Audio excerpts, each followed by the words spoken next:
Hello student, this is Dr. Reena and this is the last lecture of Economics chapter 2. The chapter name is People as Resource. In previous lecture you have already know about meaning of resource, human resource and human capital, and also you have already know about different type of activities, sector, different type of sector and also quality of population.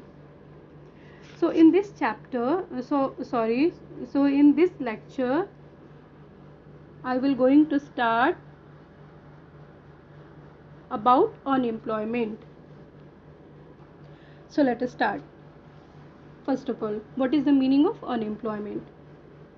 Unemployment occurs, or unemployment is a situation when a people willing to do job at available wage price but they are not able to find it. This is called unemployment, or this situation is called unemployment. Means कोई भी people अगर काम करना चाहता है, means कि work करना चाहता है, विलिंग टू डू जॉब, काम करने के लिए इच्छुक है और जो उस टाइम अवेलेबल वेज रेट चल रहा है उस पर काम करना चाह रहा है और फ्रिक्वेंटली काम को ढूंढ रहा है but they are not able to find it, वो उसको ढूंढ नहीं पा रहा है, तो इस सिचुएशन को हम क्या बोलते हैं? Unemployment. So we can say in this definition one thing is important. The person should be willingness to do job, means the person should be willing to do job, means कि वैसे people जिनमें काम करने की willing होनी चाहिए तभी वो अनएम्प्लॉयड होंगे. मीन्स कि अगर वो अपनी इच्छा से काम नहीं करना चाह रहे हैं तो ऐसे पीपल को हम अनएम्प्लॉयड नहीं बोलेंगे. मीन्स कि उनके अंदर विलिंग है, वो काम करना चाह रहे हैं, काम को ढूंढ रहे हैं but they are not able to find it, पर वो नहीं ढूंढ पा रहे हैं. तब हम ऐसे सिचुएशन में हम जो आदमी है उनको हम बोलेंगे अनएम्प्लॉयड. अगर जैसे और ये जो अनएम्प्लॉयमेंट है वो डिफरेंट टाइप का हो सकता है. Okay, in case of India we have unemployment in rural and urban areas. However the nature of unemployment differs in rural and urban areas. In case of rural areas there is seasonal and disguise unemployment and urban area have mostly educated unemployment. Okay, now I explain one by one all this type of unemployment. Firstly, seasonal unemployment. What is seasonal unemployment? Seasonal unemployment happens when people not able to find jobs months of the year due to seasonal work. Means कि और seasonal unemployment जो होता है कब होता है कि कुछ वर्क ऐसे होते हैं, कुछ काम ऐसे होते हैं जो सीजनल टाइप के होते हैं, मीन्स कि पूरे ईयर में वो काम नहीं चलता है. तो इस तरीके के वर्क की वजह से जब कोई पीपल मंथ के कुछ टाइम में अनएम्प्लॉयड हो जाते हैं तो इस टाइप के सिचुएशन को, इस टाइप के अनएम्प्लॉयमेंट को क्या बोलते हैं? सीजनल अनएम्प्लॉयमेंट बोलते हैं. एग्जाम्पल, इन एग्रीकल्चर सेक्टर, जो एग्रीकल्चर है वो किस टाइप का है? वो सीजनल टाइप का वर्क है. वो पूरे साल कल्टीवेशन नहीं होता है, फार्मिंग नहीं होता है, कुछ टाइम काम होता है, कुछ टाइम बीच में ब्रेक हो जाता है. जैसे पहले बीज डालते हैं उस टाइम काम चलता है, फिर बीच में जब तक कि वो जो प्लांट से ग्रो करते हैं बीच में काम नहीं रहता है, फिर हार्वेस्टिंग के टाइम काम स्टार्ट होता है. तो बीच के पीरियड में जो वर्कर होते हैं वो क्या होते हैं? उनको कोई काम नहीं रहता है तो वो अनएम्प्लॉयड हो जाते हैं. तो इस तरीके के अनएम्प्लॉयमेंट को हम लोग क्या बोलते हैं? Seasonal unemployment. Okay, next is disguise unemployment. What is the meaning of disguise unemployment? When people seem to be employed but are actual not. This type of unemployment usually occurs when there is overemployment in particular work or supply of workforce more than its demand. Means कि ये जो disguise unemployment है वो उसमें क्या होता है कि जो पीपल है वो दिख तो रहे होते हैं कि काम कर रहे हैं, ठीक है, एम्प्लॉयड है, बट इन एक्चुअल में वो फुल्ली एम्प्लॉयड नहीं होते हैं। और ये सिचुएशन कब होता है, इस तरह का डिस्गाइज अनएम्प्लॉयमेंट कब क्रिएट होता है, जबकि ओवर एम्प्लॉयमेंट हो, मतलब कि किसी काम के लिए जितने आदमी का ज़रूरत है उससे ज़्यादा उस काम में लगे होते हैं आदमी, यानी कि जितना वर्कफोर्स का डिमांड है उससे ज़्यादा सप्लाई है, काम में लगे हुए हैं। तो इस तरीके के सिचुएशन में डिस्गाइज अनएम्प्लॉयमेंट देखने के लिए मिलता है। एग्जाम्पल मैं इसको आपको ऐसे समझाती हूँ कि किसी भी फार्म पे, किसी भी, मान लो कि 2 हेक्टेयर का लैंड है, ठीक है, उस पे 2 आदमी की ज़रूरत है काम करने के लिए। पर वहाँ पे क्या होता है कि अगर उस किसी फैमिली में 5 जन है और 3 जन को कहीं काम नहीं मिल रहा है, तो वो सिचुएशन में वो क्या करते हैं, उसी लैंड पे काम करने लगते हैं। तो ये पाँचों उस टाइम क्या हो रहा है, दिख रहे हैं कि एम्प्लॉयड हैं, काम कर रहे हैं, बट क्या है, पांचों का ही जो पूरा पोटेंशियल है उसका यूज़ नहीं हो रहा। सारे लोग जितना उनका कैपेसिटी है उससे कम कम काम कर रहे हैं। यानी कि उस काम से अगर 3 जन को हम निकाल के कहीं और काम पे लगा देते हैं तो वो 3 जन अलग से मनी अर्न करेंगे और उन्हें उनका पोटेंशियल का पूरा यूज़ होगा। तो कहने का मतलब कि ये 3 जन जो है एक्स्ट्रा लगे हुए हैं और पूरे पोटेंशियल का वहाँ यूज़ नहीं हो रहा है। तो तीनों दिख रहे हैं कि काम कर रहे हैं, बट एक्चुअल में पोटेंशियल का यूज़ उनका नहीं हो रहा है, वो काम पूरा नहीं कर रहे हैं, they are not fully employed. So this type of unemployment is called disguised unemployment. Generally this type of unemployment found in rural area. Okay, next is educational unemployment. What is educational unemployment? It is same as unemployment definition, means when people educated and willing to do job at available wage price but they are not able to find it, this situation is called educational unemployment. Means कि ये same जो आपका unemployment है उसका definition उसी की तरह same है। बस अगर कोई एडुकेटेड पीपल जो एडुकेटेड हों, स्किल्ड हों, एक्सपीरियंस्ड हों, टैलेंटेड हों और फ्रिक्वेंटली जॉब सर्च कर रहे हों एट अवेलेबल वेज प्राइस पे, तभी भी वो काम को ढूंढने में समर्थ नहीं हो, they are not able to find it, तो ऐसे सिचुएशन को हम लोग क्या बोलेंगे, एडुकेशनल अनएम्प्लॉयमेंट। जनरली इस तरह का अनएम्प्लॉयमेंट अर्बन एरिया में पाया जाता है। और इस तरीके का unemployment, educational unemployment occurs more than uneducational unemployment.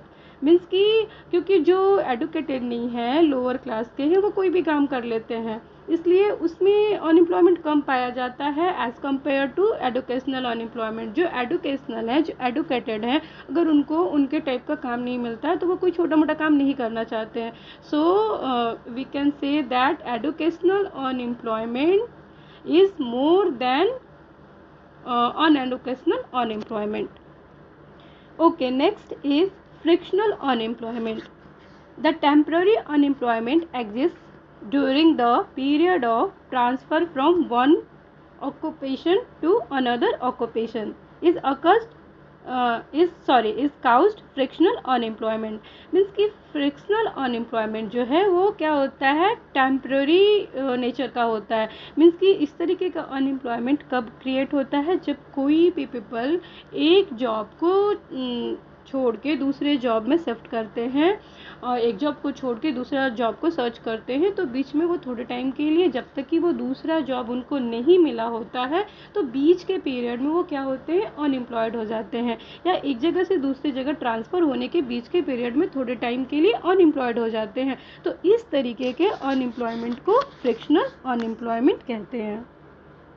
Okay, next main topic from this chapter is causes of unemployment in India. India में अनएम्प्लॉयमेंट का मेन रीज़न क्या है, what is the main cause.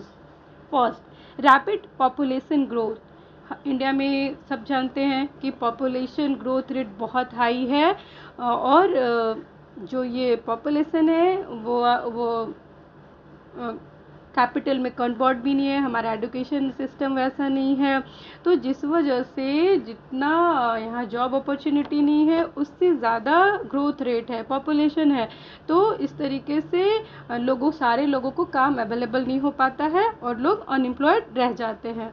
So we can say the most important reason behind the unemployment is rapid population growth. And second is low growth rate of agriculture. Means कि हमारे यहाँ India में agriculture growth rate भी इतना ज़्यादा नहीं है, तो जिस वजह से ज़्यादा लोगों को वहाँ पे काम नहीं मिला हुआ है. And third is decline of cottage industry. Means कि जो हमारे यहाँ इंडिया में जो ब्रिटिश के पहले जो कॉटेज इंडस्ट्री वगैरह थे वो सारा ब्रिटिश के आने के बाद वो लोग उसको डिक्लाइन कर दिए, ख़त्म कर दिए for the purpose of self interest, अपने काम को बढ़ाने के लिए. तो जिस वजह से कॉटेज इंडस्ट्री में भी जो लोग लगे थे वो अनएम्प्लॉयड हो गए और ये राइस भी, कॉटेज इंडस्ट्री जो राइस भी नहीं आगे किया. Okay, next is slow economic growth. Means कि इंडिया का जो इकोनॉमिक ग्रोथ भी है वो भी काफ़ी स्लो है. यहाँ पे रिसोर्सेज तो बहुत भरे पड़े हैं, ह्यूमन रिसोर्स भी, आप नेचुरल रिसोर्स भी, पर इसका सही यूटिलाइजेशन नहीं हो रहा है, जिस वजह से ग्रोथ रेट भी सही नहीं है. ग्रोथ रेट सही नहीं है तो जॉब अपॉर्चुनिटी नहीं है, काम नहीं है, तो जिस वजह से लोग क्या है, अनएम्प्लॉयड है. Okay, next is low capital formation. ठीक है, कैपिटल फॉर्मेशन मीन्स कि वो चाहे आपका फिजिकल कैपिटल हो या ह्यूमन कैपिटल हो, हमारे यहाँ इंफ्रास्ट्रक्चर की भी कमी है. दूसरा कि जो ह्यूमन रिसोर्स है ह्यूमन कैपिटल में कन्वर्ट नहीं हुए हैं, और जिस वजह से हमारे यहाँ जो क्या है अनएम्प्लॉयमेंट का सिचुएशन है. And also responsible faulty employment planning programs. Faulty employment planning program भी अनएम्प्लॉयमेंट के लिए रिस्पॉन्सिबल है. And also excessive use of foreign technology, ये भी एक मेन कारण है अनएम्प्लॉयमेंट का. ठीक है, जैसे कि अगर जैसे हम फॉरेन टेक्नोलॉजी का जो हाई टेक्निक है उसको अगर हम अपने कंट्री में क्या करते हैं, अडॉप्ट करते हैं, तो जो काम पहले मैनुअली हो रहा था, पीपल कर रहे थे, उनको वहाँ पे रिप्लेस करके मशीन करने लगता है. तो इस वजह से क्या होता है, वो जो पीपल पहले एम्प्लॉयड थे अब अनएम्प्लॉयड हो जाते हैं. तो excessive use of foreign technology also a important factor which is responsible for unemployment in India. And failure of development projects is also responsible for unemployment. जो हमारे यहाँ हर साल क्या होता है, एवरी 5 ईयर प्लान में तरह तरह के डेवलपमेंट प्रोजेक्ट क्या होते हैं, बनाए जाते हैं, लेकिन बहुत कम ही डेवलपमेंट प्रोजेक्ट क्या होते हैं, सक्सेसफुल होते हैं. और वो सक्सेसफुल नहीं होते हैं तो लोगों को क्या होता है, एम्प्लॉयमेंट नहीं मिलता है. तो इस तरीके से ये सारे रीजन्स हैं अनएम्प्लॉयमेंट के इंडिया में. Okay, so last is negative effects of unemployment. Unemployment का पीपल पे या किसी भी कंट्री पे क्या नेगेटिव इफ़ेक्ट होता है. The first is unemployment leads to wastage of manpower resources. Means कि जो कंट्री में मैन पावर रिसोर्स हैं, जो ह्यूमन रिसोर्स हैं, उनका क्या होता है, वेस्टेज होता है, बर्बादी होती है. जिस चीज़ को हम यूज़ करके कंट्री को डेवलप कर सकते थे तो वो अनएम्प्लॉयमेंट की वजह से, काम की अपॉर्चुनिटी की नहीं होने की वजह से वो क्या होता है, वेस्ट होता है. And second is people who are assets for the country turn into liability.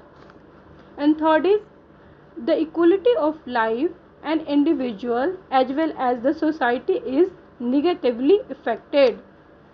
क्या होता है, जब पीपल अनएम्प्लॉयड होते हैं तो वो धीरे धीरे क्या होता है, डिप्रेशन में जाने लगते हैं. डिप्रेशन में जाने से वो खुद का तो हार्म करते ही हैं, साथ साथ सोसाइटी का भी क्या होता है, हार्म होता है. And next effect is in condition of bare subsistence there is a general decline in health status and increased dropouts from schools.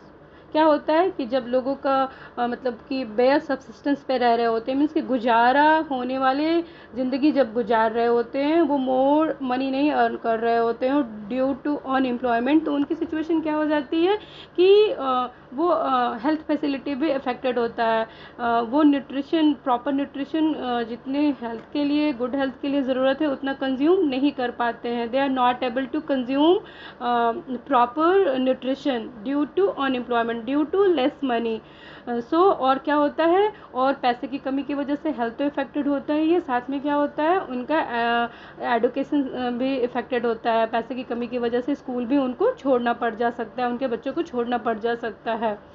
Okay, and last effect of unemployment is unemployment has detrimental impact on the overall growth of an economy, means कि जो unemployment है ये किसी भी country या किसी भी people के लिए बहुत ही मतलब क्या कह सकते हैं, बुरा सिचुएशन है कि वो चाहते हुए वो काम करना चाह रहे हैं, उनके पास एबिलिटी है पर फिर भी उनको काम नहीं मिल रहा है, जिसकी वजह से उनका तो हार्म होता ही है, साथ साथ क्या होता है लास्टली ओवरऑल पूरे कंट्री के इकोनॉमी पे भी इफेक्ट होता है, क्योंकि कमाई नहीं होता है, पैसे नहीं होते तो उनका लिविंग स्टैंडर्ड क्या होता है, डिक्रीज करता जाता है, उनका डिक्रीज करता है तो कंट्री का करता है, कंट्री का ग्रोथ के लिए पैसा नहीं होता है, इनिशियल मनी नहीं होता है, तो लास्टली क्या होता है कंट्री का भी ग्रोथ डिक्रीज करता है, डिक्लाइन करता है।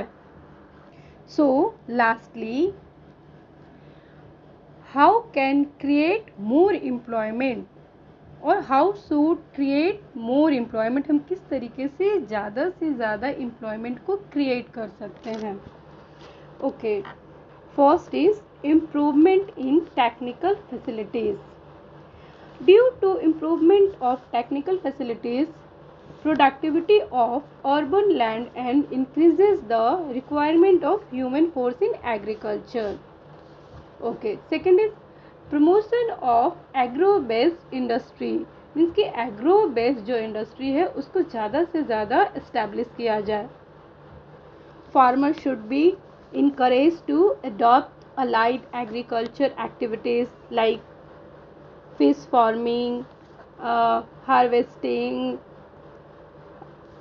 animal rearing, etc. And also we should focus on small scale industry and bank credit. Next, we should improvement in rural infrastructure and improvement in education and health sectors. Okay, along with long-term measures, government is also applying some short-term measures to provide immediate solution to unemployment, like NREGA, which is established in 2005.